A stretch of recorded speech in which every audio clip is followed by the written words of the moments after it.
아주 오래전에 읽어드린 적 있는 생텍쥐페리의 야간 비행 다시 가져왔습니다. 특별히 이 작품을 모티브로 한 뮤지컬 비아 에어메일이 대학로 공연장에서 3월부터 공연 중인데요. 4월 한 달간 자유롭게 관람하실 수 있는 비용 5만원 상당의 티켓을 2장씩 구독자님들께 보내드리고자 합니다. 4월 한 달간 관람하실 수 있으니까요. 댓글에 있는 이벤트에 참여해 주시고요. 저는 처음 본 뮤지컬이 싱잉 인 더 레인이라는 작품이었는데 배우들의 춤과 노래에 정말 넋을 잃고 2시간 가까이 집중했던 기억이 납니다. 뮤지컬 비아 에어메일, 자세한 정보는 지금 화면을 참고해 주세요. 그럼 생텍쥐페리의 야간 비행 시작합니다.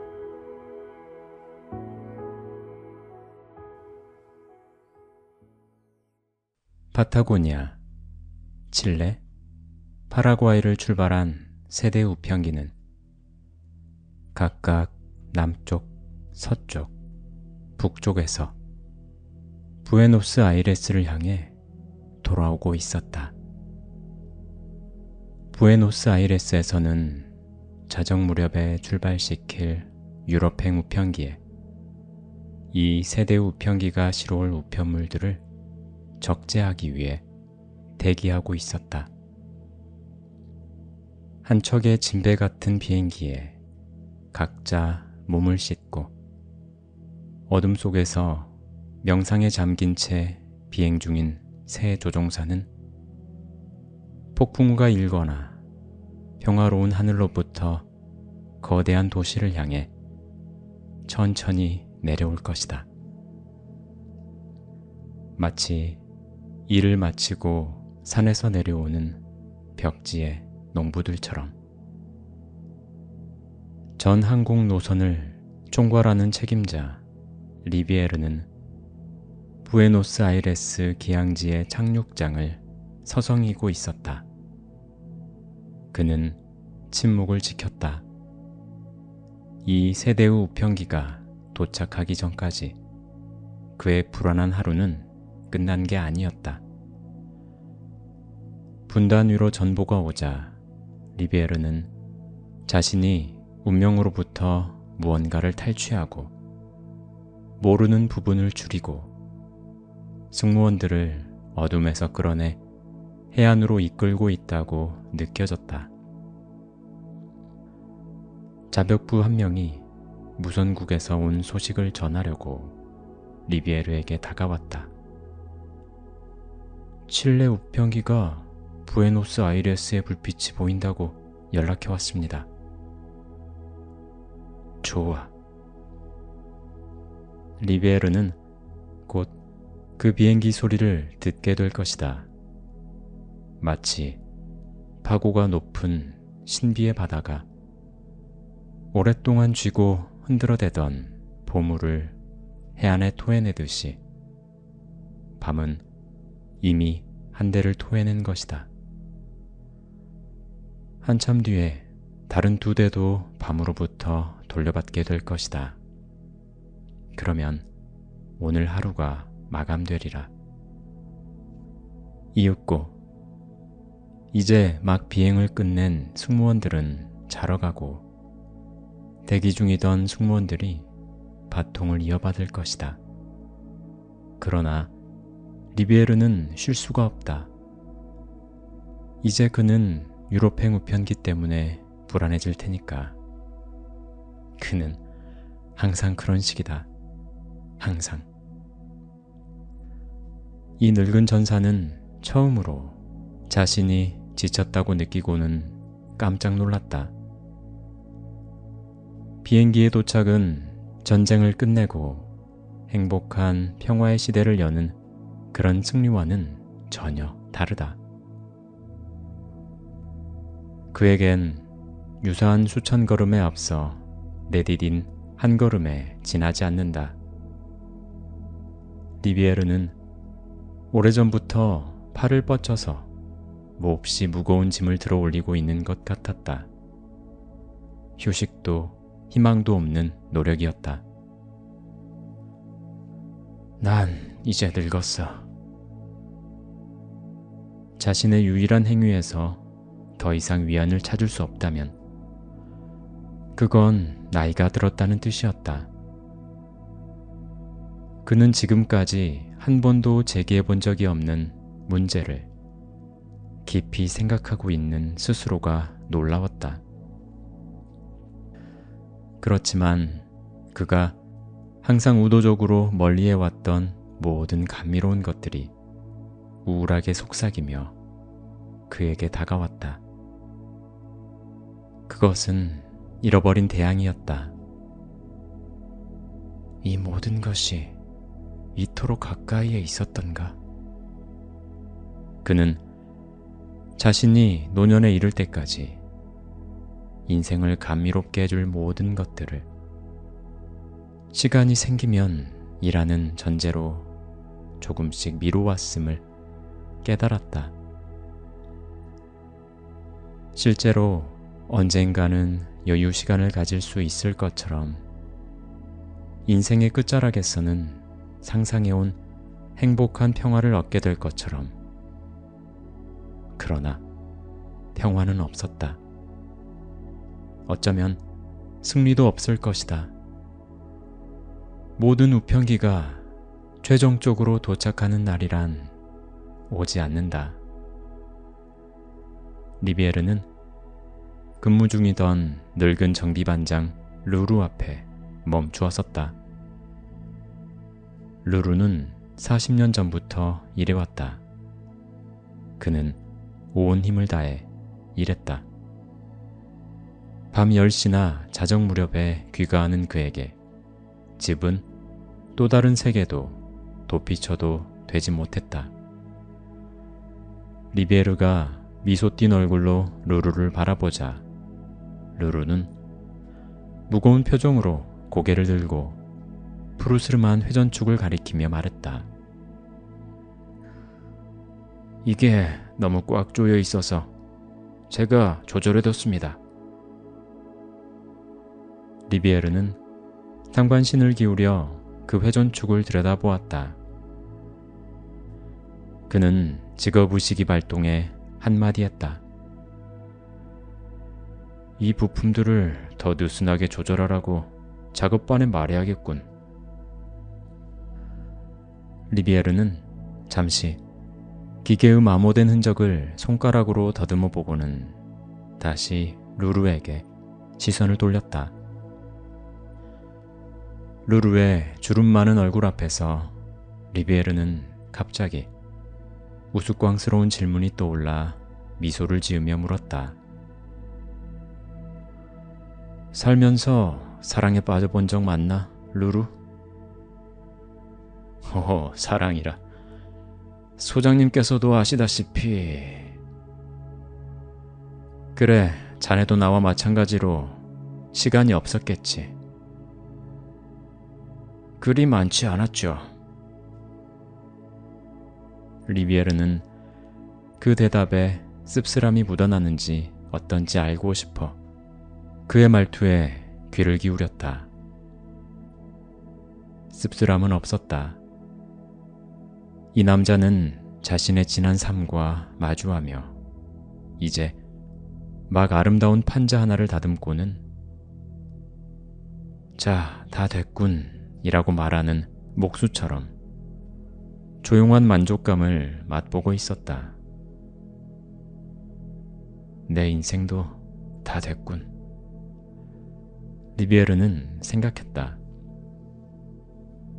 그는 몸이 피곤한 탓에 떠오른 온갖 슬픈 생각을 밀어내고 경납고로 향했다.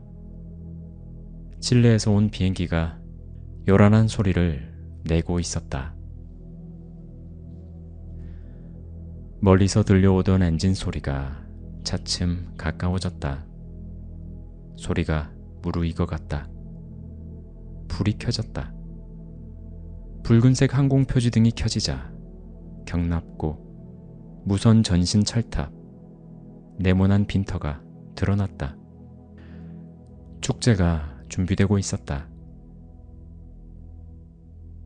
비행기가 관제등 불빛 속으로 굴러 들어가고 있었다. 너무 눈부시게 빛나서 새것같이 보였다. 마침내 비행기가 경납고 안에 멈추자 정비사들과 자벽부들은 우편물을 내리기 위해 바삐 움직였지만 조종사 펠르랭은 꼼짝도 하지 않았다. 이봐요, 안 내릴 거예요? 조종사는 무슨 신비한 생각에 사로잡혀 있는지 대답이 없었다. 어쩌면 아직도 비행 중 듣던 소음에서 벗어나지 못했는지도 몰랐다. 그는 천천히 고개를 끄덕이더니 상반신을 앞으로 기울여 무언가를 조작했다.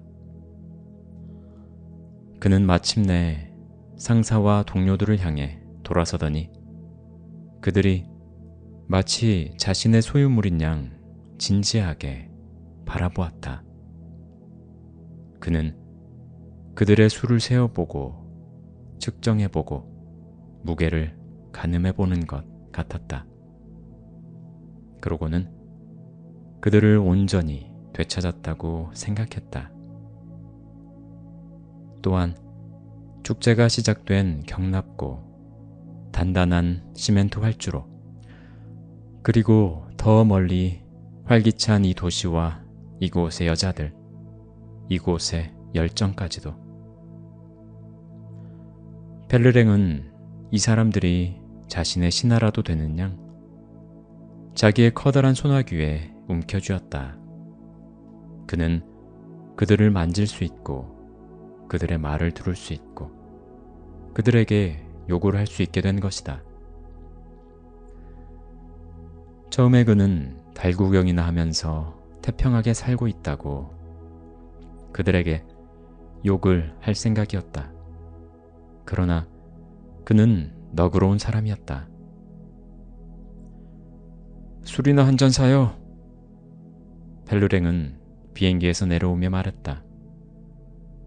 그는 이번 비행에 대해 말하고 싶었다.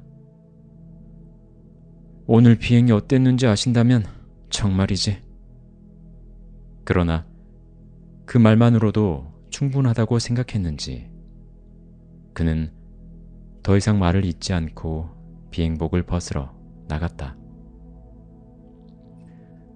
침울한 감독관과 말없는 리비에르와 함께 자동차를 타고 부에노스아이레스로 이동하면서 펠르랭도 우울해졌다. 일에서 벗어나 무사히 두 발로 서서 욕을 실컷 할 수 있으니 좋다. 이 얼마나 짜릿한 쾌감인가. 하지만 돌이켜보면 무언지 모를 의심이 들었다. 태풍과의 사투는 적어도 현실적이고 명백한 일이다. 하지만 그것은 사물의 얼굴, 사물이 혼자 있을 때의 얼굴이 아니다. 그는 생각했다. 그건 꼭 반란 같아. 방금 전까지만 해도 창백하던 얼굴이 그렇게 변하다니. 펠르랭은 당시 상황을 기억해내려고 애썼다. 그는 안데스 산맥을 평화롭게 넘고 있었다. 겨울 눈으로 뒤덮인 산은 더없이 평화로웠다. 세월이 흘러 성체들의 평화가 깃들듯 겨울 눈은 거대한 산맥에 평온함을 부여했다. 200km에 걸쳐 단 한 사람도, 단 하나의 살아있는 숨결도, 단 한 번의 저항의 흔적도 없었다. 수직의 능선, 비행기가 스칠 듯한 6000m 고도의 봉우리들, 병풍처럼 펼쳐진 기암절벽, 그리고 무시무시한 평온만이 있을 뿐이었다. 투풍가토 산봉우리 주변이었다.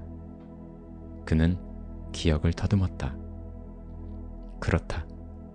그가 어떤 기적을 목격했던 곳은 바로 거기였다. 처음에는 아무것도 보지 못했지만 왠지 마음이 불편했다. 혼자 있는 줄 알았는데 혼자가 아니라 누군가가 자기를 지켜보고 있다는 것을 알았을 때처럼. 그는 너무 늦게 그 이유도 알지 못한 채 자신의 주변이 분노로 가득 차 있음을 느꼈다. 그런데 그 분노는 도대체 어디서 왔을까? 그 분노가 돌에서 나오고 눈에서 나온다는 것을 무슨 수로 짐작했겠는가? 그에게는 아무 일도 일어나지 않았고 폭풍 우의 조짐도 없었다. 하지만 그 현장과 크게 다르지 않은 어떤 세계가 다른 세계에서 튀어나오고 있었다. 펠르랭은 왠지 모르게 조마조마한 마음으로 이 무심한 봉우리들과 산등성이와 남은 눈이 연한 잿빛으로 변해버린 산 정상을 바라보고 있었는데 어느 순간 그것들이 마치 사람처럼 살아 움직이기 시작했다. 싸울 상대가 있는 것도 아닌데 그는 조종관을 잡은 두 손에 힘을 주었다. 그가 이해할 수 없는 무언가가 준비되고 있었다. 그는 마치 곧 뛰어오르려는 짐승처럼 온몸의 근육을 긴장시켰지만 눈에 보이는 것은 모두 평온하기만 했다. 그렇다. 평온하지만 그 속에는 어떤 이상한 힘이 장전되어 있었다. 모든 것이 날카로워졌다. 능선도 봉우리들도 더 뾰족해졌다. 마치 뱃머리처럼 거센 바람을 뚫고 나아가는 듯했다.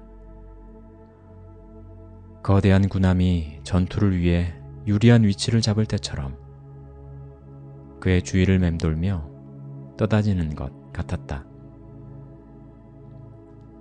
이어 먼지가 피어오르더니 공기에 뒤섞이면서 베일처럼 눈 주위를 부드럽게 떠돌았다.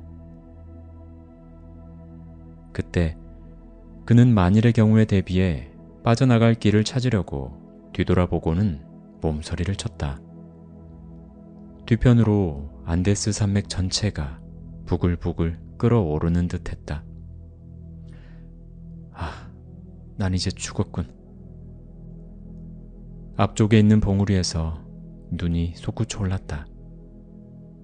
눈을 뿜어내는 화산 같았다.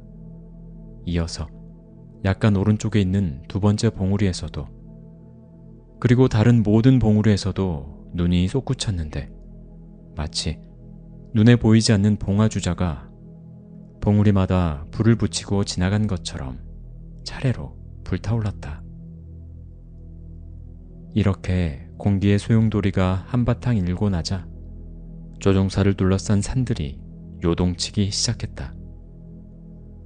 그 격렬한 움직임은 흔적을 거의 남기지 않았다. 펠르랭은 자신을 혼란에 빠뜨렸던 그 엄청난 소용돌이를 더 이상 기억하지 못했다. 그는 다만 그 잿빛 불꽃들 속에서 맹렬히 몸부림친 기억밖에는 없었다. 그는 곰곰이 생각했다. 태풍은 아무것도 아니야. 목숨은 구할 수 있어. 하지만 그 직전이 문제야. 태풍과 맞닥뜨리기 직전의 순간이란. 그는 1000개의 얼굴 중 하나를 만났다고 생각했지만 이미 그 얼굴을 잊어버렸다. 리비에르는 펠르랭을 바라보았다. 20분 뒤면 펠르랭은 자동차에서 내려 노곤하고 찌뿌듯한 상태로 군중 속에 뒤섞일 것이다. 그는 어쩌면 무척 피곤하군, 이 빌어먹을 직업. 그렇게 생각할지도 모른다. 그리고 아내에겐 안데스 산맥 위에 있는 것보단 여기가 더 좋아. 따위의 말을 할 수도 있을 것이다. 그렇게 말할지라도 그는 사람들이 아주 강하게 애착을 느끼는 모든 것에 초연했다. 그는 그 모두가 부질없음을 이제 막 깨달은 참이었다. 그는 이 도시의 불빛 속에 다시 서게 되리라는 보장도 없이 몇 시간 동안 이 세계의 반대편에서 살다 왔다. 성가시지만 사랑스러운 어릴 적 여자친구들. 인간으로서 그의 작은 결점들을 되찾게 되리라는 보장도 없이 말이다. 리베르는 이런 생각을 하고 있었다. 이 군중 속에는 겉으로 봐선 알 수 없지만 놀라운 일을 하는 특별한 이들이 있어. 그들 자신도 그 사실을 모른 채 남들이 알려주지 않는 한 리베르는 그들에게 감탄하는 사람들을 경계했다. 그런 사람들은 이 모험의 신성한 성격을 이해하지도 못하면서 감탄사를 연발해 의미를 왜곡시키고 인간을 보잘것없게 만들어버린다. 그러나 펠르랭은 어느 날 얼핏 본 세상의 가치를 누구보다 잘 알고 통속적인 칭찬을 경멸하고 거부할 줄 아는 위대함을 지니고 있었다. 리베르 역시 어떻게 해놓은 거야? 라는 말로 그를 칭찬해 주었다. 리베르는 마치 대장장이가 제 모류에 대해 말하듯 자신의 직업과 비행에 대해 담담하게 말하는 펠르랭을 사랑했다. 펠르랭은 우선 진퇴양난의 상황을 설명하고 나서 변명하듯이 덧붙였다. 선택의 여지가 없었어요. 그는 눈보라가 앞을 가려 아무것도 볼 수 없었다. 하지만 거센 기류가 비행기를 7,000m 상공으로 들어올린 덕분에 가까스로 살아난 것이다. 횡단하는 내내 산정상을 스칠 듯이 지나가야 했어요. 그는 자이로스코프의 흡입구 위치를 바꿔야 했다는 이야기도 꺼냈다. 눈이 흡기구를 막아버렸던 것이다. 얼마 뒤 또 다른 기류가 펠르랭을 덮쳐 이번에는 3,000m 높이로 곤두박질 쳤는데 어떻게 아무 것에도 부딪히지 않았는지 이해할 수 없었다. 이미 그는 평원 위를 날고 있었다. 갑자기 맑은 하늘 속에 진입하게 되면서 그 사실을 알았죠. 그 순간 그는 마침내 동굴에서 빠져나오는 듯한 느낌이 들었다고 말했다. 멘도사에도 태풍이 있었나? 아니요. 제가 착륙할 땐 바람 한 점 없는 맑은 하늘이었죠. 하지만 태풍이 바짝 따라오고 있었어요. 아무튼 정말 이상한 태풍이었습니다. 태풍의 정상은 아주 높이 눈구름 속에 있어 보이지 않았고 아래론 검은 용암처럼 평원 위를 휩쓸고 지나가며 도시를 하나하나 차례로 집어삼켰다. 전 정말 그런 태풍은 생전 처음 봤어요. 그러고는 회상에 잠겨 말을 잇지 못했다. 리비에르는 감독관을 돌아보았다. 태평양에서 온 태풍인데 예보를 너무 늦게 받았어. 이런 태풍은 절대로 안데스를 넘지 않으니까. 태풍이 동쪽으로 계속 뒤쫓아오리라곤 아무도 예상하지 못했죠. 감독관은 아무것도 모른 채 동의했다. 그는 망설이는 듯 하더니 펠르랭을 돌아보았다. 목을대가 움직였다. 그러나 입을 열지는 않았다. 그는 정면을 응시하며 생각에 잠겼다가 우울한 위험을 되찾았다. 그는 우울함을 마치 여행 가방처럼 끌고 다녔다. 애매한 일로 리비에르의 호출을 받아 어젯밤 아르헨티나에 도착한 그는 자신의 커다란 손과 감독관으로서의 체면 때문에 마음이 불편했다. 그에겐 환상이나 정열에 대해 칭찬할 권리가 없었다. 직책상 완벽한 업무 이행만을 칭찬할 수 있을 뿐이었다. 그는 그들의 동료로서 함께 한잔할 수도, 동료와 편하게 이야기할 수도 없었으며 아주 간혹 있는 우연으로 같은 기항지에서 다른 감독관을 만나 대놓고 험담을 주고받을 수도 없었다. 심판관처럼 굴어야 하는 건 정말 괴로운 일이야. 그는 생각했다. 사실을 말하자면 그는 심판하지 않았고 그저 고개만 끄덕이고 있었다. 그는 아무것도 몰랐기에 자신이 마주하는 모든 것에 천천히 고개만 끄덕일 뿐이었다. 이 모습은 사람들로 하여금 양심의 가책을 느끼고 설비를 양호한 상태로 유지하게끔 했다.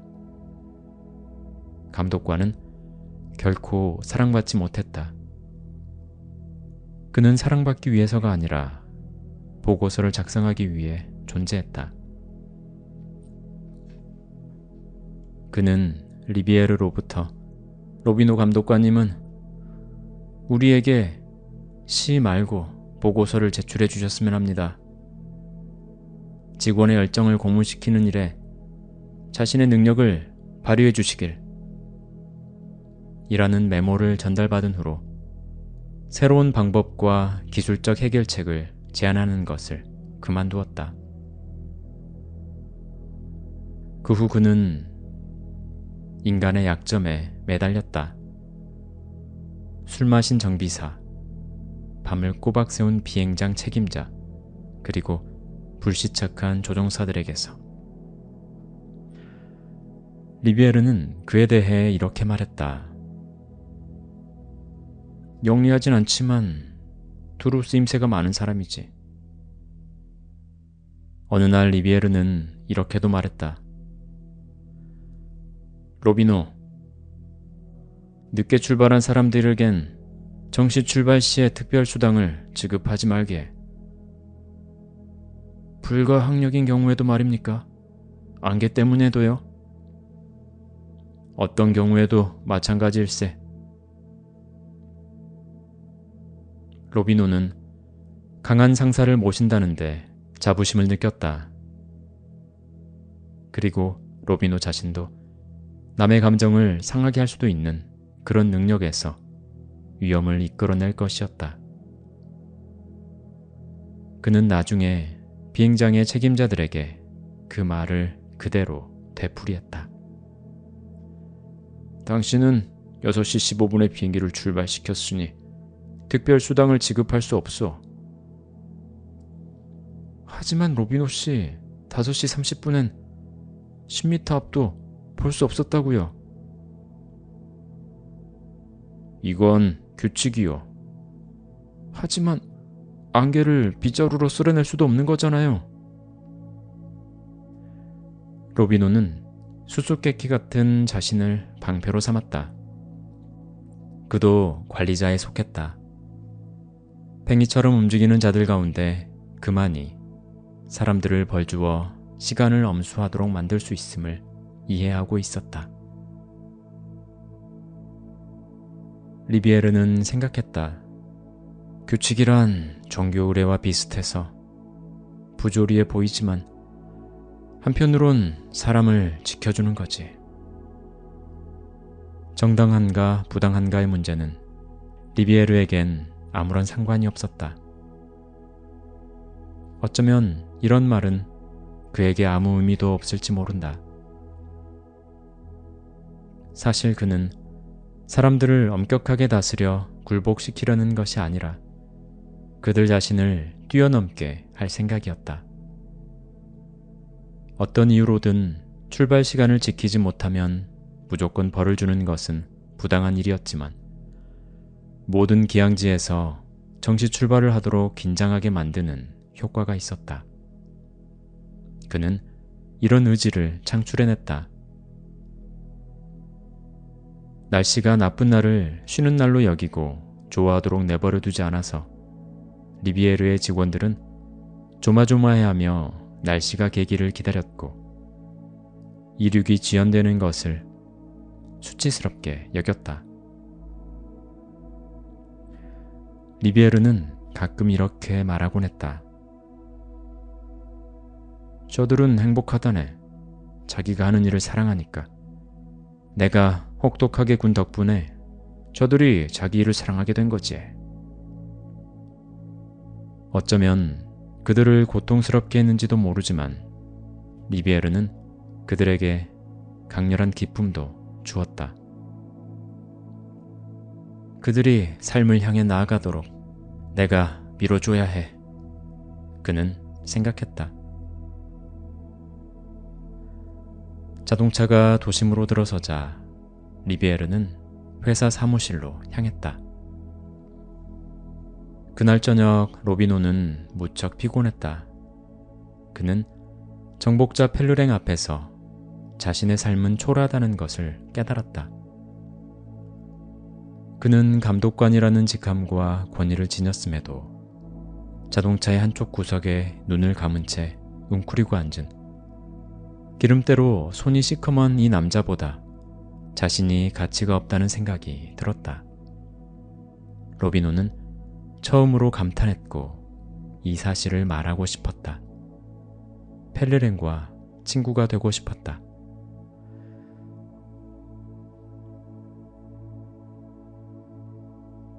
잠자리에서 머리맡에 두고 읽기 참 좋은 책인 것 같습니다. 저는 또 좋은 내용으로 찾아뵙겠습니다. 감사합니다.